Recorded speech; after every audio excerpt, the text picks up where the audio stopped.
kita senam otak dulu, yaitu tembak kelinci. Oke, kita praktekkan jari telunjuk kiri ya diangkat dan ditembak dengan tangan kanan gantian. Telunjuk kanan yang diangkat ini tembak dengan tangan kiri. Oke ya, kita praktek pertama. Oke, mulai ya. 1 ya, tembak telunjuk kiri, kemudian ganti ya, ganti ganti ganti ganti ganti ganti ganti ya, ganti dipercepat ya, dipercepat ya, cepat. Oke ya. Assalamualaikum warahmatullahi wabarakatuh. Satu sama dan terhubung. Jadi kita berada berjauhan ya, terpisah dengan jarak dan waktu, tapi antara saya dan Anda yang menonton konten dan video ini tetap kita sama-sama terhubung. Terhubung di mana? Ya di dunia lain atau dunia kuantum ya, dunia kuantum. Kalau di dunia kuantum ini kita bisa terhubung tanpa jarak, tanpa waktu. Seperti ini, seperti kita bersama melalui konten ini, dan Anda menonton konten ini dapat menyerap apa yang disampaikan, dan itulah dunia kuantum itu. Teman-teman sekalian, terima kasih ya sudah bertemu kita di channel Warung Aspirasi 24. Ini channel orang-orang mutunya itu optimis, nasionalis, dan religius. Nah, itu memang moto daripada channel Warung Aspirasi 24 ini. Optimis apa arti optimis ya? Kita harapkan kita walaupun apapun tantangan yang ada pada kehidupan kita, ya kita harus tetap optimis ya. Tidak perlu kita pesimis, dan kita harus berjuang terus, kalah dengan tantangan-tantangan yang ada, dan kita harus memenangkan semua tantangan itu. Jadi kalau kita lihat ya, kalau kita rujuk dari Nabi Muhammad SAW ya, sebagaimana beliau ya, umur beliau, usia beliau itu 63 tahun ya, 63 tahun. Beliau di usia 63 tahun itu tetap sebagai pimpinan umat dan pimpinan negara, di dua, sebagai pimpinan umat dan sebagai pimpinan negara. Artinya apa?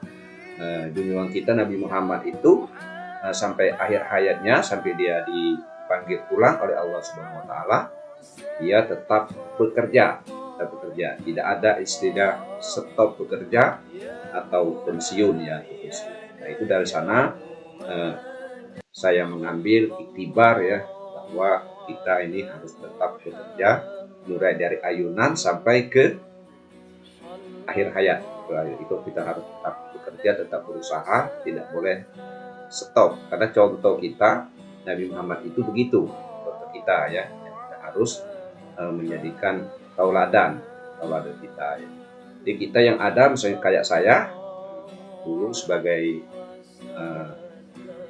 pegawai ya, sebagai pegawai negeri, saat ini sudah berusia pensiun dari pegawai negeri. Nah, saya adalah orang yang bukan pensiun sebenarnya secara fisiknya, tapi orang alih status ya, alih profesi ke profesi yang baru. Nah, bagaimana Anda lihat ya, saya punya dress code ini, kemudian tahu seragam yang saya pakai ini seragam Partai Gelombang Rakyat Indonesia. Nah, ini bentuk daripada mempraktekkan bahwa Nabi tidak pernah pensiun. Kita tetap harus berjuang itu sampai kita tidak bisa lagi atau melaksanakan pekerjaan itu. Dengan kata lain, kita sudah dipanggil oleh Allah Subhanahu wa taala. Jadi kita stop itu ya kalau memang sudah stop, kata Allah, waktu itu sudah habis, silakan kembali, nah, baru kita bisa stop ya. Jadi mohon doanya ini namanya pada kami ya, ini ada emblem di atas bendera merah putih. Ini sebenarnya kode adalah walaupun bagaimanapun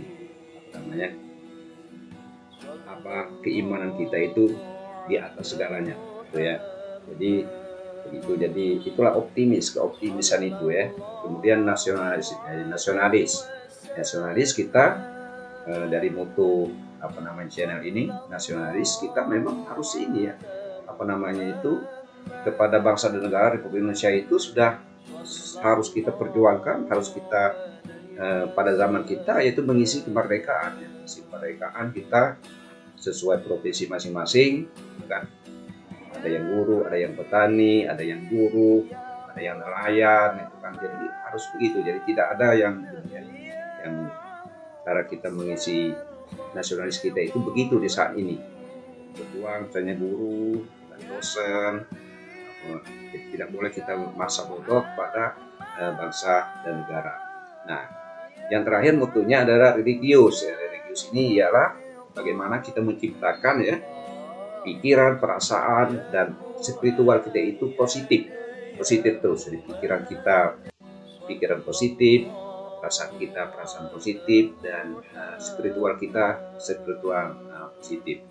Itu kawan-kawan saya jelaskan sedikit ya tentang mutu dari channel Warung Aspirasi 24 ini sebelum kita masuk ke pembahasan tema kita. Jadi pembahasan tema kita kali ini adalah law of projection atau kekuatan pikiran ya, yang dari materi buku Magnet Rezeki, tetap buku Magnet Rezeki, rahasia Magnet Rezeki, menarik rezeki dasar dengan cara Allah ya, karangan Ustadz Nasrullah.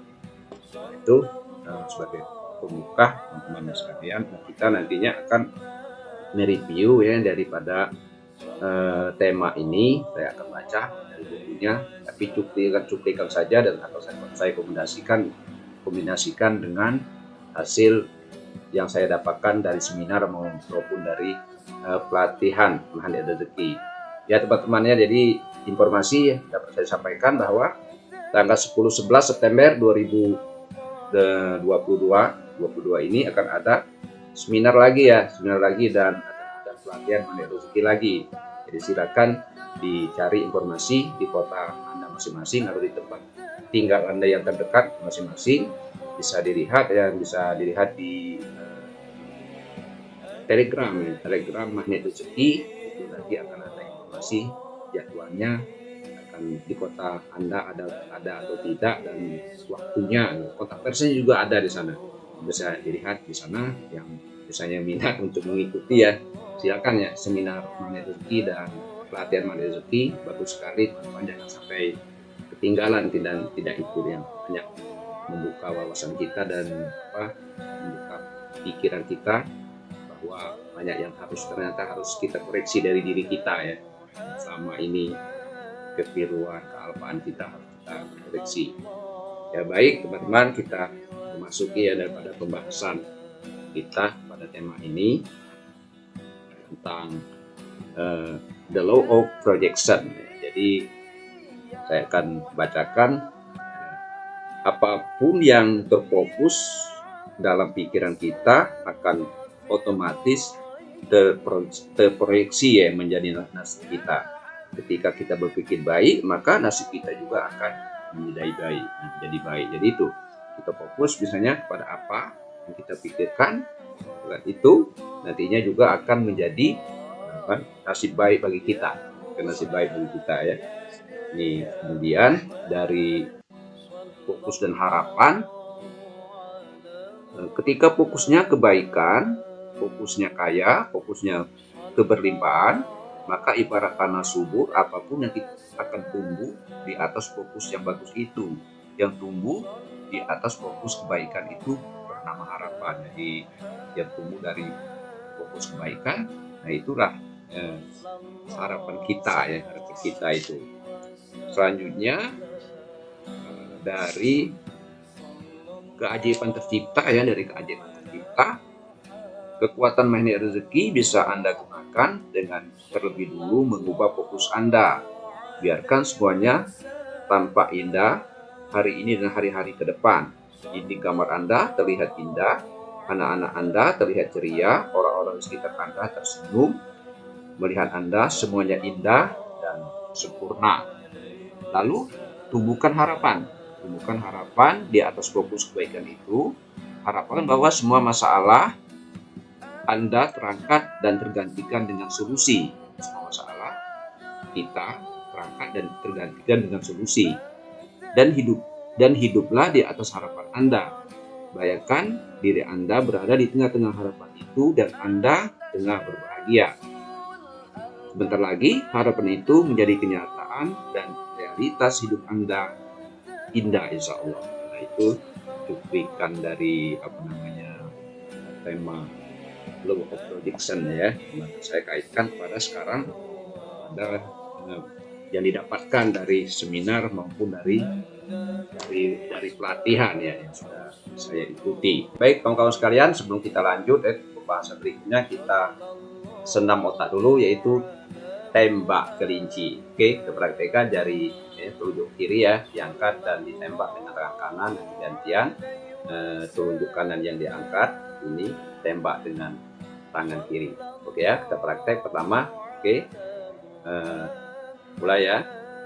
1 ya, tembak telunjuk kiri, kemudian ganti ya, ganti ganti ganti ganti ganti ganti ganti ya, ganti, dipercepat ya, dipercepat ya, percepat.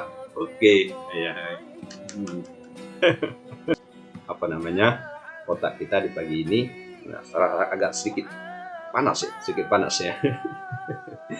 Oke, jadi kita lanjut kepada hasil yang saya dapatkan waktu pelatihan maupun waktu seminar, mengatakan bahwa keajaiban itu baru hadir atau baru datang kepada orang yang percaya. Jadi kepada orang yang percaya. Kalau orang yang tidak percaya, tidak mungkin akan hadir ke keajaiban itu ya. Sebagaimana ya contoh misalnya orang yang mendapatkan haji gratis ya atau umroh gratis, itu semua kan karena dia yakin. Yang punya keyakinan kan dia amalkan terus, itu kan baik itu pikiran, perasaan dan spiritualnya, sehingga terjadi ada orang yang membiayai, ada yang secara diam-diam sehingga dia dapat melaksanakan haji maupun umroh gratis itu. Kemudian kayak amanah lunas ya, amanah itu hutang ya, hutang. Jadi kalau di magnet rezeki, amanah hutang itu adalah amanah dapat lunas, bukan kayak dokter Ustadz Nasrullah 21M ya, bisa lunas ya dengan cara-cara Allah, dengan cara-cara ajaib ya yang diberikan oleh Allah. Dan tentunya ada caranya ya, ada caranya. Pikiran kita harus positif, perasaan kita harus positif, dan spiritual kita harus positif. Jadi rezeki itu sebenarnya kalau kita mau praktekkan itu tadi, praktekkan pikiran harus positif, perasaan harus positif, dan spiritual kita harus positif. Karena rezeki itu datang karena kalau tidak ada lagi perisai, tidak lagi penghalang. Perisai itu adalah dosa kita. Jadi ibarat sesuatu yang akan datang kepada kita, atau ini ya, minuman ini tutup begini dengan kertas gitu kan, ini kertas, maka kan tentunya tidak bisa diminum kan. Nah itu tidak bisa. Bagaimana kita mau minumnya karena ini tertutup ya, ada penghalang ini ya. Penghalang itu itulah perisai itu sebenarnya dosa kita. Jadi sebenarnya rezeki itu ada di sini ya, dari sini rezeki kita ini sebagai contoh ilustrasinya. Jadi perisai penutup ini harus dibuang, singkirkan. Itu yang kita singkirkan itu dosa-dosa kita, dosa masa lalu ya, dosa masa lalu kita. Enggak dosa dengan Allah, dosa dengan manusia, dosa dengan lingkungan, dosa dengan alam. Dan kita kan begitu kan, yang selalu kita harus bahas. Jadi kalau kita ibaratkan rezeki itu seperti kita mau menangkap kupu-kupu. Kalau di buku magnet rezeki ini ya, seperti mau kita menangkap kupu-kupu, bisa dua cara. Pertama, kita menangkap dengan alat, bukan secara fisik kita tangkap, kita kumpulkan kedua, atau kita bikin taman supaya kupu-kupu itu datang sendiri. Nah, kita yang pilih yang mana gitu kan, pilih yang mana. Jadi tentunya kalau kita dengan cara menangkap, misalnya kita kumpulkan misalnya 1.000 kupu-kupu, waktu kita mau mengambil satu kupu-kupu di dalam sangkar itu kita punya rasa khawatir, jangan-jangan ini bisa lepas semua, mau terbang semua kupu-kupunya kan. Nah, dengan cara lain tentunya yang paling mudah itu ya paling mudah, tetapi mempunyai satu cara tersendiri, yaitu membuat taman. Dan membuat taman tentunya dari tanah, kita olah tanahnya, kita pupuk, kita tanam kembang dan sebagainya, tumbuh-tumbuhan secara besar, nanti kupu-kupu itu akan datang sendiri kan, datang sendiri, tidak perlu kita menangkapnya, mengejar dan sebagainya pakai alat bukan kasih makan, tidak, karena dia akan datang sendiri. Begitu kira-kira gambaran rezeki itu, kita mau rezeki kita kejar gitu kan, kita yang mengejar rezeki, mencari rezeki, atau rezeki itu menghampiri kita. Kalau mau menghampiri kita, buat tamannya. Apa itu tamannya itu kan, taman rezeki itu. Taman rezeki itu adalah pikiran, perasaan, dan spiritual kita. Jadi pikiran harus positif, perasaan kita harus positif kan, dan spiritual kita juga harus positif. Itu yang kita jaga. Jadi kita harus masuk dalam dunia kuantum, dalam dunia kuantum, tidak di dunia realita. Di dalam dunia realita, di dunia ini kan dua, terbagi atas dua, dunia realita dan dunia kuantum. Itu dari ini ya, dari ilmu magnet rezeki yang kita pelajari. Di dunia realita itu apa? Itu ya kumpulan manusia, kumpulan benda, manusia itu seluruh kan, orang yang berbangsa-bangsa dan sebagainya, orang Indonesia, orang Mesir, orang misalnya Arab Saudi, orang Amerika, orang Filipina, Vietnam, sebagainya. Jadi kita kan tidak secara fisik tidak kenal gitu kan. Begitu juga alat-alat, meja, kursi, komputer, rumah, kendaraan, mobil, motor, pesawat dan sebagainya, telepon, handphone, ya. Itu barang-barang secara yang ada di dunia realita.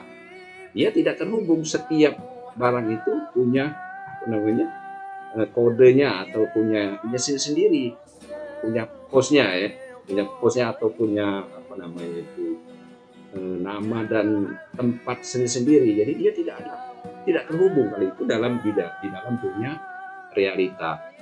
Tapi di dalam dunia kuantum semuanya terhubung, semuanya itu terhubung.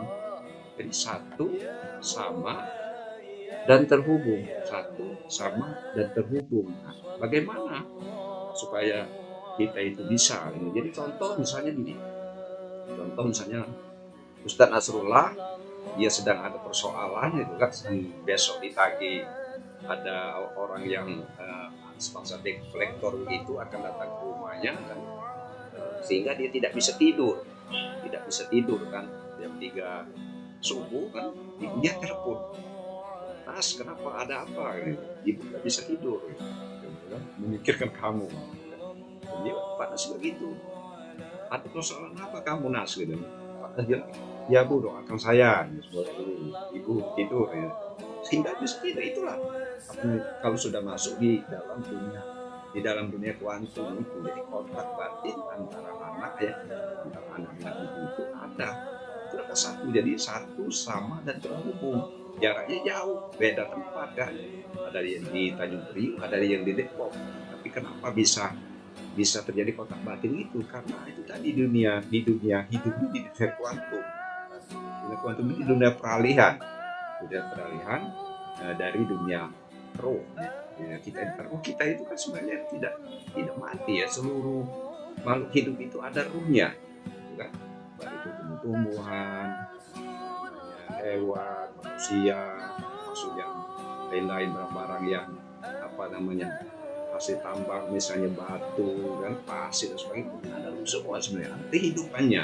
Jadi makanya ada dosa dengan manusia, dosa dengan alam lingkungan itu kan.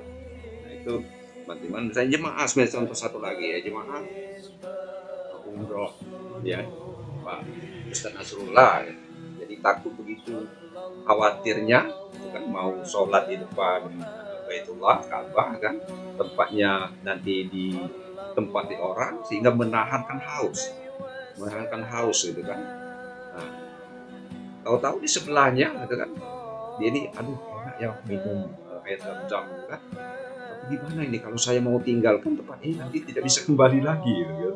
Memang kan secara apa namanya eh, lingkungan gitu kan di sekitar Baitullah itu, Ka'bah itu kalau kita pergi langsung di tempat orang, karena banyak memang orang untuk beribadah di sana kan. Nah, tahu-tahu ada jemaah Mesir gitu kan mengambil air zam-zam, satu dikasihkan ke jemaah kita ini. Nah, dia kan tidak bicara kan, tidak bicara. Nah, artinya itu ada kontak batin antara jemaah kita ini, jemaah Indonesia ini dengan jemaah Mesir.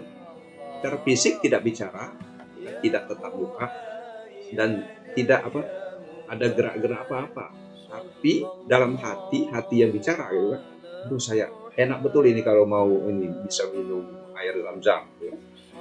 Orang yang mengambil air zam-zam, kebetulan mengambil air zam-zam itu orang Mesir itu kontak batinnya, sehingga dia memberikan, kenapa pas memberikan kepada jemaah ini tidak jemaah yang lain. Nah itu contoh teman-teman sekalian bahwa kalau kita hidup di dunia kuantum ini, itu yang diberikan kayak apa ya, nah air zam-zam itu kan rezeki itu kan, berupa rezeki, berupa minuman. Jadi itu gambaran apanya sekilas. Jadi kalau di dunia kuantum ini semuanya bisa datang sekonyong-konyong tiba-tiba, ya tidak kita duga-duga. Kita harus merawatnya gitu kan. Jadi siapa yang mau misalnya keajaiban itu harus memang masuk ke dunia kuantum, baru bisa dapat keajaiban.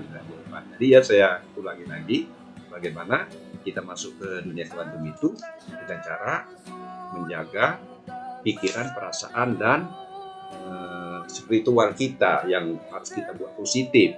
Bukan cara kita masuk ke dunia kuantum itu. Sekarang kita misalnya ada pertanyaan, bagaimana kita mengaksesnya dunia kuantum ini ya? Dunia kuantum, bagaimana kita mengaksesnya sehingga kita dapat merasakan manfaat ya dari kita hidup di dalam dunia kuantum ini. Jadi dunia kuantum itu satu, sama, dan terhubung. Itu tadi sebagai saya sudah jelaskan di awal, yang kita rawat itu adalah tiga yang kita harus rawat: pikiran kita, perasaan kita, dan spiritual kita. Di perasaan kita harus pikiran kita harus positif, perasaan kita harus positif, dan spiritual kita harus positif. Contohnya apa? Misalnya kan, karena kita misalnya punya usaha yang ada kaitan dengan konsumen atau pelanggan. Jadi pikiran kita setiap hari itu pikir, ini usaha saya akan dikunjungi orang banyak, konsumen saya akan datang hari ini banyak. Itu pikiran kita harus kita tanamkan setiap hari. Begitu akan keluar dari rumah tempat usaha, ya Allah, insya Allah konsumen saya hari ini ramai datang ke tempat usaha saya dapat maju. Itu dalam pikiran kita, dan masukkan ke dalam hati dan perasaan kita tidak boleh ini bertolak belakang dengan apa yang kita pikirkan. Di perasaan kita, konsumen banyak gitu kan. Nah itu terus. Nah spiritual gimana? Spiritual itu kan kita ada Garut Utala yang sudah saya jelaskan ya di video sebelumnya. Nah itu kan ada amalannya kan. Jadi kita minta kepada Allah Subhanahu wa taala titipan ayat suci Al-Qur'an untuk usaha kita ini akan banyak didatangi pelanggan gitu kan. Setelah dapat, setelah kita Garut Utala kan kita amalkan terus gitu. Terus kita amalkan, baik itu misalnya saya ini di aktivitas sehari-hari maupun setelah waktu setelah sholat kita zikirkan gitu kan, itu spiritualnya kan. dan dilihati ayat itu tuh mengandung apa. Jadi titipan ayat dari Allah itu apa kata-katanya, misalnya tentang supaya kita banyak bersyukur, ya kan, banyak bersyukur atau masalah sedekah, gitu kan, sedekah. Jadi kita kalau masalah sedekah misalnya, kita contohkan di samping mentadabburkan ayat itu, kita berusaha sedekah memang. Nah itu cara apa namanya kita masuk ke dunia kuantum itu, bisa kita praktekkan, gitu kan. Jadi kita praktekkan apa namanya masuk ke dunia kuantum dengan cara merawat tiga tadi, tiga pikiran positif, perasaan positif, dan spiritual.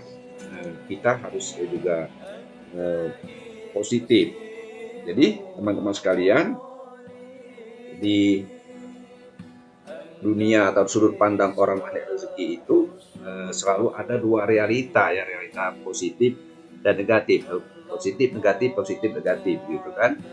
Jadi mengamalkannya tadi, tentunya mengamalkan dunia kuantum ini setiap hari kan kita selalu ada ujian ya, ujian pikiran, ujian perasaan, ujian spiritual, dan yang selalu datang. Jadi red time itu selalu datang kepada kita, pikiran-pikiran misalnya yang negatif. Kalau ada pikiran negatif harus kita rubah ke positif, perasaan yang negatif harus kita rubah ke positif, spiritual kita misalnya yang negatif ya kita harus rubah ke positif, dan terus begitu. Jadi terus berlanjutan kita melatih diri kita ini supaya kita dari hari secara time dan hari itu selalu lebih baik. Karena memang otak kita ini kan selalu mendapat informasi 24 jam, informasi baik itu positif maupun negatif. Nah, tergantung apa, kan? Kita lebih kuatnya di mana, gitu kan? Misalnya mengenai saat ini seluruh harga mahal ya, banyak ya, minyak sayur harganya tinggi, kan? Kalau kita terpikir negatifnya, aduh harga minyak sayur mahal, itu lama-lama menjadi apa namanya masuk ke pikiran kita, minyak sayur mahal gitu kan. Masa kita juga begitu, minyak sayur mahal, akhirnya menjadi nasib kita kan, nasib kita. Nah, mahal itu dalam artian karena kita kan tidak bisa beli ya, gitu kan. Jadi mahal itu relatif. Kalau orang bisa beli yang murah ya. Kalau banyak uangnya harga sekian itu murah, tapi bagi kita yang tidak ya mahal, nah gitu kan. Jadi harus kita coba, misalnya masalah minyak sayur ini bukan minyak sayur mahal, kan? Minyak sayur mahal yang kita masukkan itu bagaimana supaya rezeki saya berlimpah hari ini, rezeki saya berlimpah hari ini, perasaan saya berlimpah hari ini, sehingga kita masuk ke kesimpulan kita doa, sehingga kita kan menghasilkan misalnya kita rezeki yang berlimpah. Kalau ada rezeki yang berlimpah, otomatis minyak sayur yang menurut orang itu mahal itu ya kan jadi murah bagi kita kan, kami itu sanggup membelinya. Ada ini ya. Itulah, jadi kekuatan pikiran Bapak sekalian, kekuatan pikiran ini harus kita benar-benar ya kita latih. Karena apa yang kita pikirkan itu adalah energi, dan apa yang kita pikirkan itu adalah doa.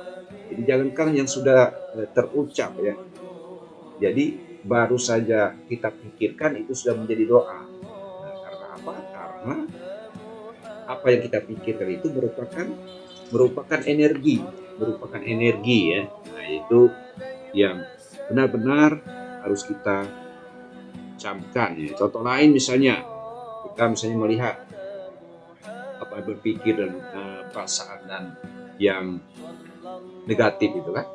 Kita lihat misalnya di TV ada apa ya, pejabat negara ya yang sedang ditangkap kan, atau ada koruptor yang sedang ditangkap. Kita kadang-kadang kan dengan sendirinya bicara yang tidak kan, jijik, mampus, syukur, kan? Semoga saja apa namanya tuh orang itu saya jadi bagaimana melihatnya mau gitu kan. Nah, itu akhirnya kan ada di pikiran kita. Kalau sudah dikeluarkan, bicarakan, itu sudah ada di pikiran sebenarnya, dan sudah ada di dalam perasaan, sudah diolah dari hati, maka terucap gitu kan. Nah kalau sudah terucap, jangankan tadi kan dunia kuantum itu adalah pikiran, baru pikiran aja sudah menjadi ini kan, sudah menjadi apa namanya, doa kan.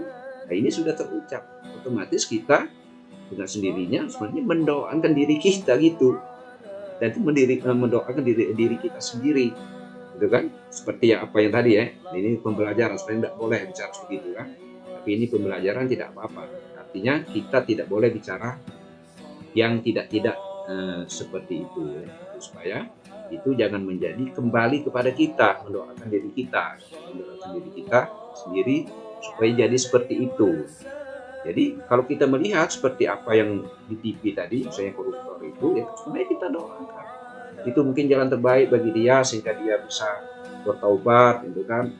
Mungkin dia nantinya setelah ini bisa menjadi orang yang soleh, bisa melindungi negaranya, negara Republik Indonesia, bisa berjasa kepada negara itu. Ya harus kita doakan, karena orang itu kita tidak tahu kan, tidak tahu nasibnya kan.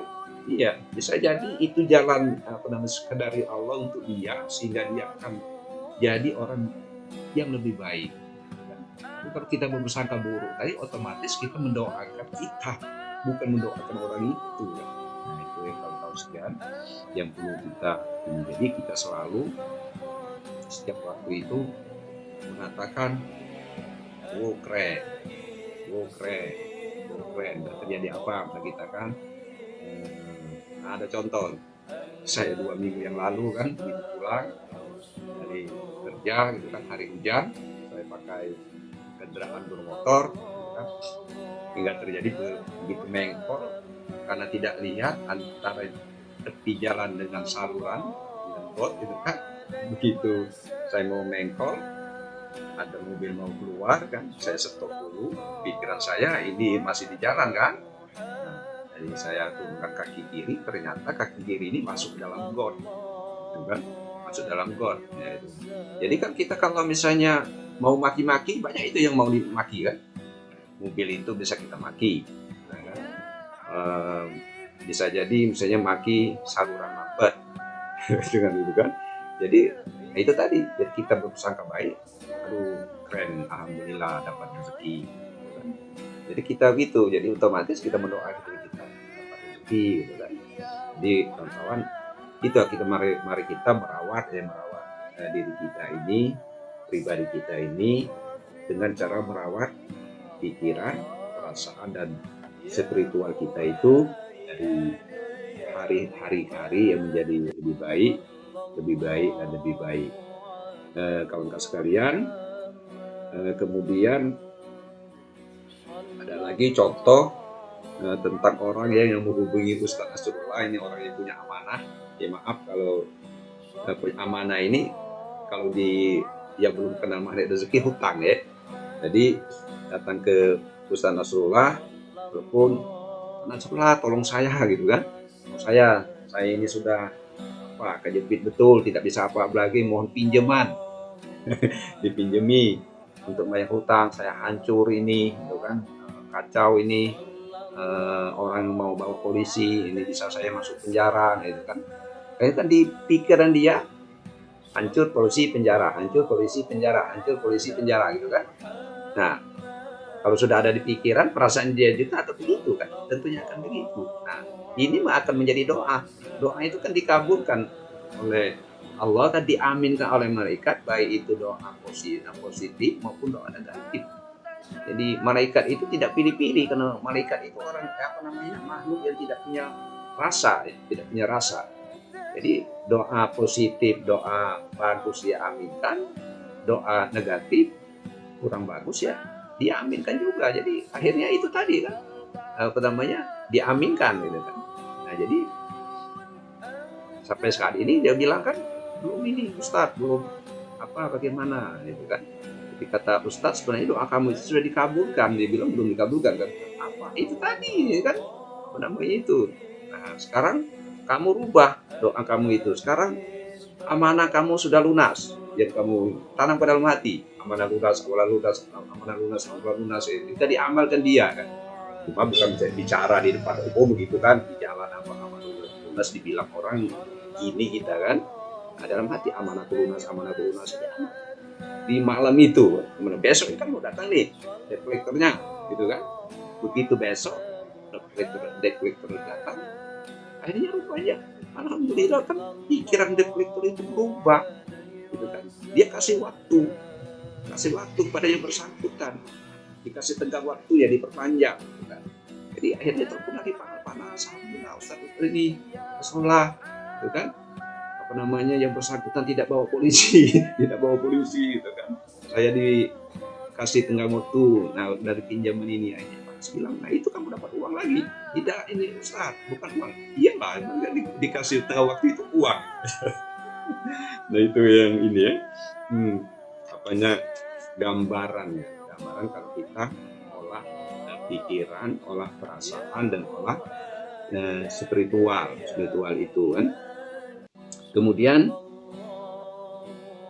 kita memang harus positif, jadi berpikir positif itu, karena di dua kantung ini semuanya itu keren, di doa itu menjadi keren kan. Jadi apapun yang terpikir, terbesit, itu kan bisa terkabulkan. Jadi satu yang perlu kita catat untuk di dua kantung ini, kalau kita punya perisai, punya dosa, ya tidak bisa masuk ke dunia kuantum ini. Makanya kita harus bagaimana mengikis perisai kita di sekitar kan, dengan cara kalau dosa masa lalu ya kita harus taubat ya kepada Allah, gitu kan, sholat taubat atau apa kan. Kalau dosa ke depan ya harus minta maaf, gitu kan.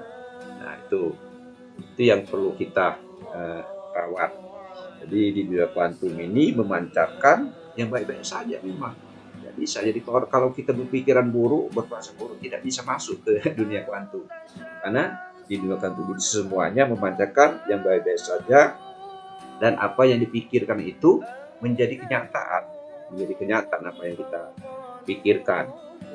Jadi itu teman-teman materi kita pada kesempatan hari ini, hasil dari saya membaca buku Magnet Rezeki maupun saya kompilasi dengan apa yang kita dapatkan dari seminar maupun dari pelatihan Magnet Rezeki.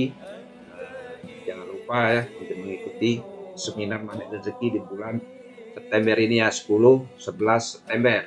Silakan cari di Telegram Magnet Rezeki di kota Anda, di tempat Anda dekat untuk mengikutinya, karena banyak manfaatnya untuk diri kita